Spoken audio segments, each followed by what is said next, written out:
let me again begin by saying thank you to, of course, to Sid, to the board, especially Melissa for that extremely kind introduction. Means the world to me. Normally, when people hear that introduction and they hear those magical words, Supreme Allied Commander of NATO, then they actually see me. The first reaction is normally, man, I thought you'd be taller than you appear to be. So hopefully I can rise to the expectations here. Catherine told me to speak for about an hour and 15 minutes, but I don't want to interfere with the happening after party, so I'll try and move this along relatively quickly. I do have a couple of quick things to say. The first is I am humbled in a community like this where people have spent so much of their lives at great risk to do the best for those who have not only the least, but so often who have nothing. And that is a powerful testament to the gathering today. Secondly, it's so easy to look around the world and despair, to feel as though we live in a world lit by lightning, with fire everywhere around us, in Yemen, where a disastrous, unnecessary war is creating a famine in front of us, in Syria, where 600,000 have died, 14 million are displaced, 7 million in the country, 7 million outside the country, on a pre-war population of 21 million. In Sudan, where a seemingly intractable war goes on and on and on, and the list of atrocities never seems to stop. In Afghanistan, where I spent so much of my time as a NATO commander.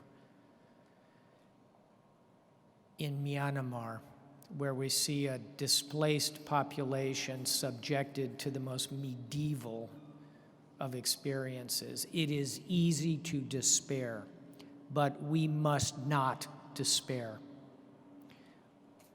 We can do this. We can solve these problems. We can create solutions, and the answers are reflected in the experiences of those who sit in this room tonight.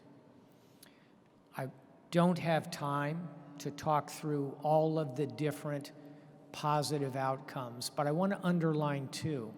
And I want all of you, as you are in conversations and talking with those who would despair in the world we face today, remind them that 20 years ago, in a place called Srebrenica, 8,000 men and boys were executed in the Balkan Wars.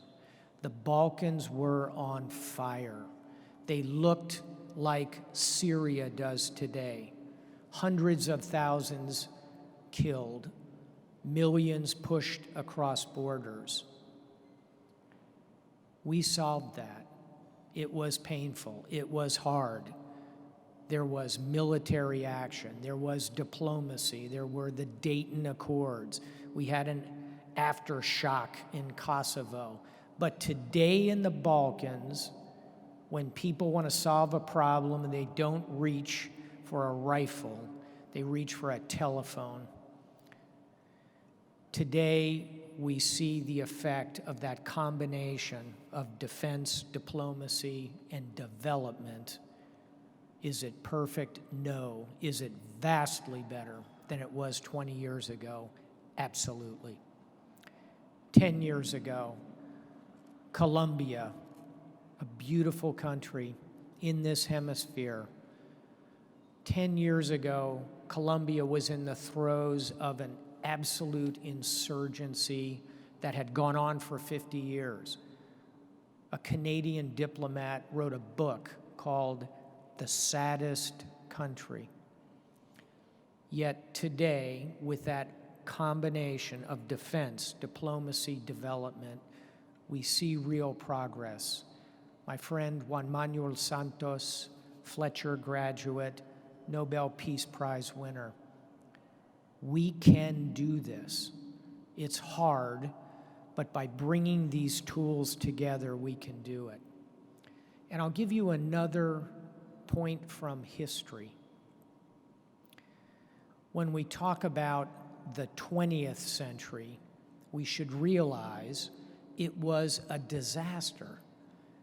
Tens of millions of people died in 2 massive world wars. Why did we fail so badly in the 20th century? Here's my thesis. Because we tried to create security by building walls. The Maginot Line,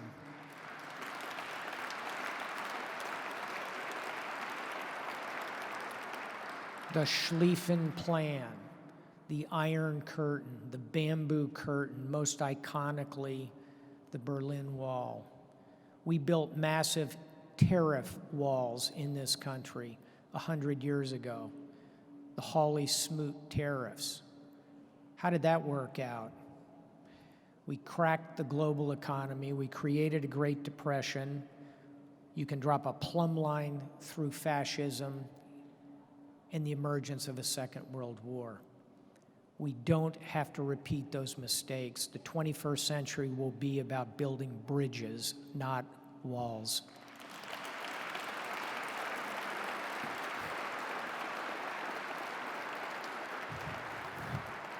So, if I may, I'll give you a prescription for this 21st century of how to build those bridges.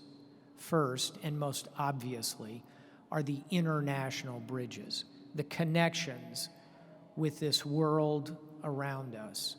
As a practical example, I would take you back to Afghanistan, where 28 nations and another 35 partners came together, built a bridge, and have worked for almost 2 decades. 2 steps forward, a step back. 2 steps back, a step forward. Yet today, the lifespan of an Afghan has gone from 49 years to 62 years. We've gone from 100,000 children in school to 800,000 children in school, 8 million children in school. And we have taught not 200,000 Afghans to read, we've taught 800,000 Afghans to read. We can do this as an international body. Secondly, so well represented tonight, the interagency, this commingling of our skills, hard power, soft power, to create smart power.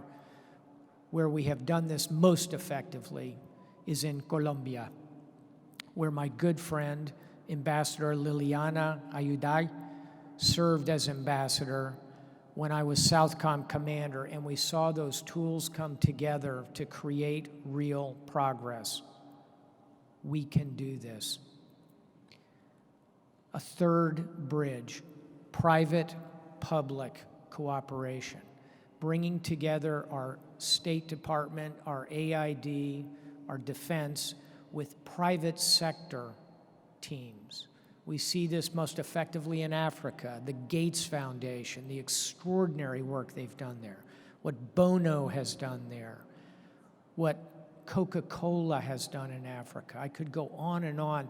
The sense of corporate social responsibility is rising and rising and rising. And at the end of the day, what government can do is the tip of the iceberg. The mass of that iceberg is the private sector. So international, interagency, private-public. Practical example. When we sent Comfort, the hospital ship, to Latin America, we load her up not just with military, but with private sector volunteers. Médecins Sans Frontières, Operation Hope, Project Smile, all of these teams come. I saw an optometry clinic in Nicaragua where a young mother had walked 2.5 days to bring her son to the clinic, and her complaint was that the little boy couldn't see clearly in the distance. The ophthalmologist quickly diagnosed it as simple myopia and put a pair of tester spectacles on the little boy. And he looked up, and suddenly everything was crystal clear. And he said to his mother, "Mama, veo el mundo." Mom, I see the world.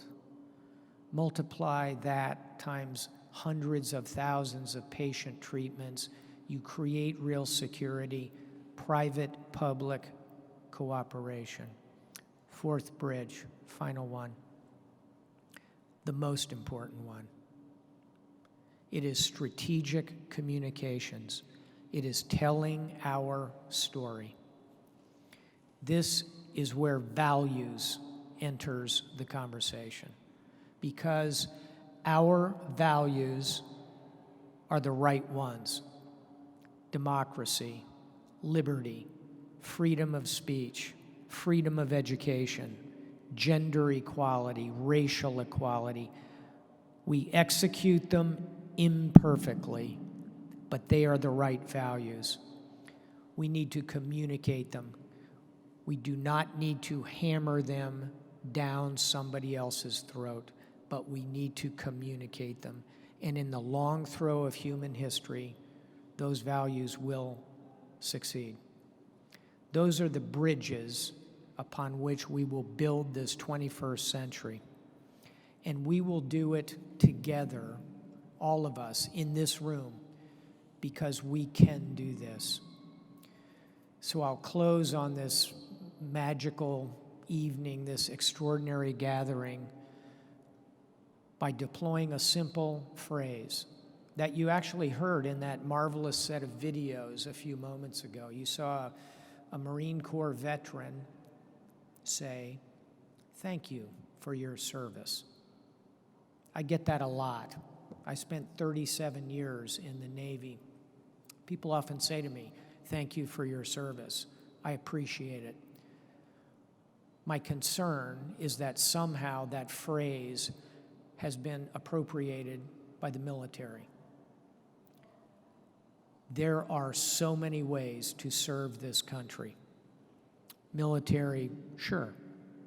Police, firemen, EMT, Peace Corps volunteers, Teach for America, Volunteer for America, diplomats, AID. There are so many ways to serve this country. By serving this country, we serve the world. And so I close this evening by saying to all of you, we can do this. And thank you for your service.